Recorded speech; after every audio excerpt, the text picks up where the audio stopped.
I am S के Mishra and I welcome you. आज मैं आपके लिए लाया हूं द प्रोनाउन। हिंदी होती है सर्वनाम और इसका मैंने फार्मूला भी दिया है राइट। देखें क्या है ये फार्मूला, पहले तो ये समझ लें। 9 प्रकार होते हैं प्रोनाउन के। राइट आर से 3 शब्द हैं इसमें प्रकार में, आई से 2 हैं, पी से 1 है, ई से 1 है, डी से 2 हैं। राइप्ड, राइप माने होता है पका हुआ। राइट इसके 9 प्रकार मैंने इस फार्मूले में लिख दिए हैं। हर एक का पहला पहला अक्षर है और जो 1 से हैं उन पे मैंने इस प्रकार से लिख दिया है कि आर के 3 हैं, आई के 2 हैं शब्द, पी का 1 है, ई का 1 है, डी के 2 हैं। तो इस तरीके से लिखा है। अब बताता हूं मैं इसकी परिभाषा। फॉर्मूला तो हो गया, फार्मूले से हर चीज चुटकियों में हो जाती है। सर्वनाम इसकी हिंदी होती है द प्रोनाउन की। A word that is used in place of noun, a word that is used in place of a noun. संज्ञा के बदले जो शब्द बोले जाते हैं उनको प्रोनाउन कहते हैं, सर्वनाम कहते हैं। अब इनके प्रकार देखिए। पर्सनल प्रोनाउन 3 प्रकार के होते हैं। समझ लीजिए, किसी चीज को अगर आप समझ गए तो आपको ज्यादा कुछ भी करने की जरूरत नहीं होती, आप लाखों में एक व्यक्ति होते। फर्स्ट, सेकंड, थर्ड 3 प्रकार होते हैं इसके। पर्सनल प्रोनाउन व्यक्तिवाचक संज्ञा के भी पहला है। पर्सनल प्रोनाउन व्यक्तिवाचक संज्ञा, इसके भी 3 प्रकार है। First personal pronoun, second personal pronoun, third personal pronoun.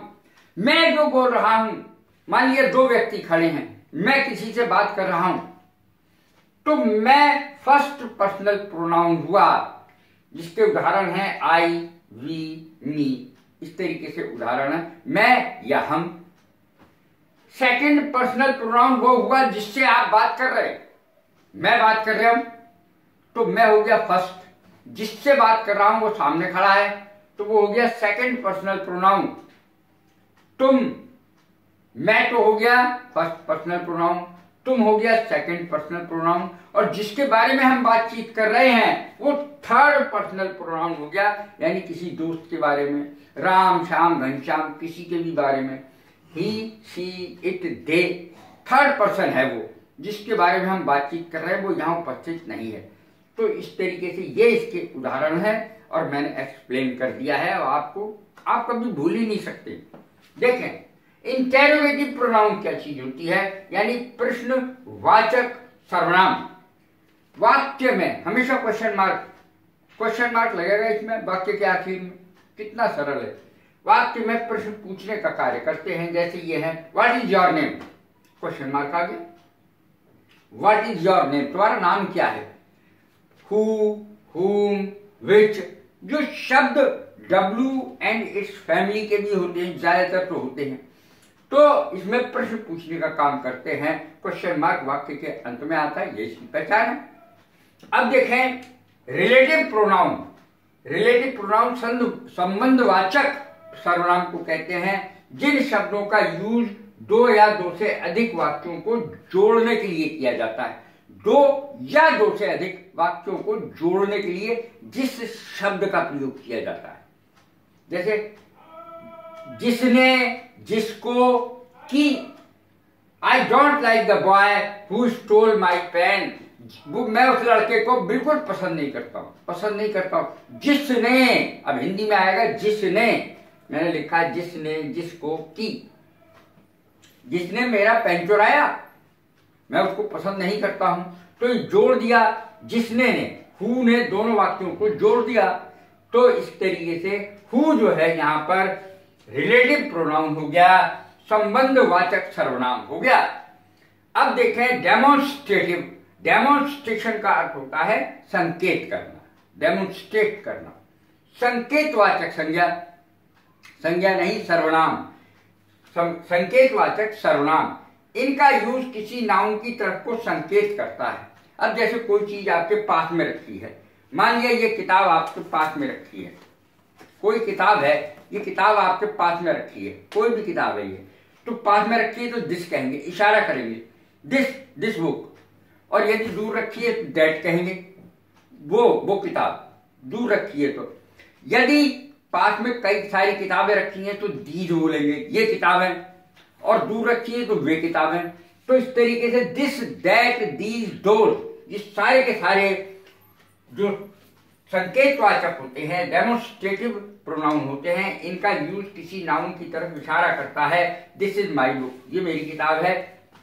This, that, these, those, ये मैंने शब्द भी लिख दिए हैं।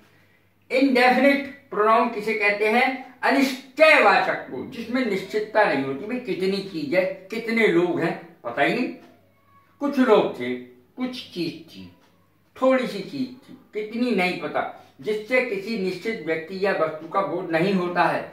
जैसे सम, मैनी। अब मैनी में कितने, सम यानी कुछ, मैनी माने बहुत सारे, संख्या नहीं है निश्चित और मात्रा भी नहीं है निश्चित, तो इसको कहेंगे इनडेफिनिट, अनिश्चयवाचक सर्वनाम। डिस्ट्रीब्यूटिव सर्वनाम किसे कहते हैं? डिस्ट्रीब्यूटिव, जो व्यक्तियों या वस्तुओं में से प्रत्येक को सूचित करता है। ईच, प्रत्येक। Every, each, either, neither, none, ये सब इसी में होते हैं, जो प्रत्येक व्यक्तियों या वस्तुओं को सूचित करता है, ये डिस्ट्रीब्यूटिव कहलाता है। रिफ्लेक्सिव और एम्फेटिक लगभग एक जैसे होते हैं, देख लीजिए, उसका अंतर समझ लेंगे तो हमेशा के लिए काम खत्म हो जाएगा। निजवाचक, निजवाचक रिफ्लेक्सिव को कहते हैं, एम्फेटिक दृढ़ता सूचक को कहते हैं। रिफ्लेक्सिव प्रोनाउन निजवाचक सर्वनाम और एम्फेटिक दृढ़ता सूचक सर्वनाम।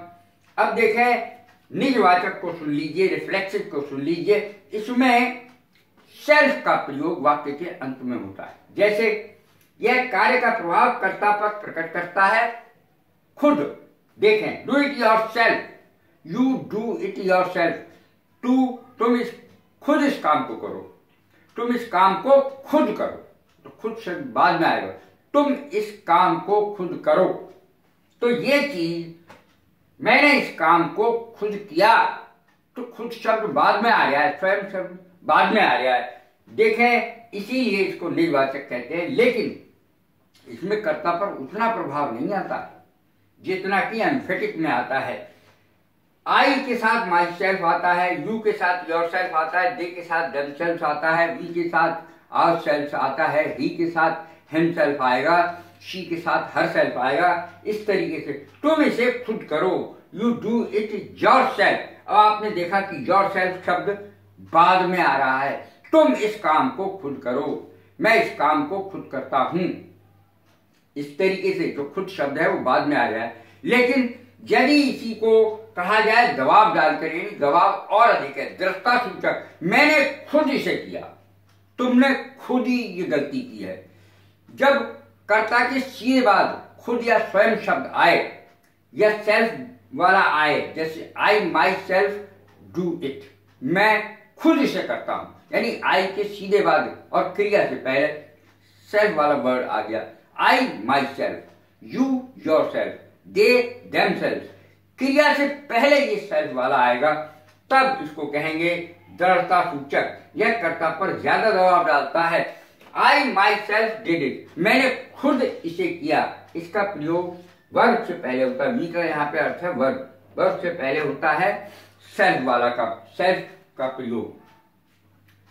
तो ध्यान रहे इस बात का कि इसमें वर्ब से पहले कभी नहीं होता है रिफ्लेक्सिव प्रोनाउन में, और एम्फेटिक प्रोनाउन में हमेशा वर्ब से पहले ही सेल्फ का प्रयोग होता है। अब देखें, रेसिप्रोकल, यानी एक दूसरे से, एक दूजे के लिए, एक फिल्म भी आई थी, एक दूजे के लिए। अब क्या है इसमें, जब दो प्रोनाउन साथ साथ आते हैं, ईच अदर, वन एनदर, जब दो प्रोनाउन एक साथ आते हैं, राम और Shyam held each other, Ram and Shyam held each other, तो ईच अदर दो के लिए आता है, और वन एनदर दो से ज्यादा व्यक्ति होते हैं तब आता है। तब Ram and Shyam held each other, Ram और श्याम ने एक दूसरे की सहायता करी, दो से अधिक नहीं है, दो ही हैं ये। तो ईच अदर यहां पर क्या है, रेसिप्रोकल प्रोनाउन। और ज्यादा का भी लिख दिया है मैंने, the boys helped one another, लड़कों ने, दो से अधिक हैं वो, लड़कों ने एक दूसरे की मदद की। कैसी लगी है मेरी वीडियो? लाइक करें, शेयर करें, सब्सक्राइब करें। God bless you, thank you very much.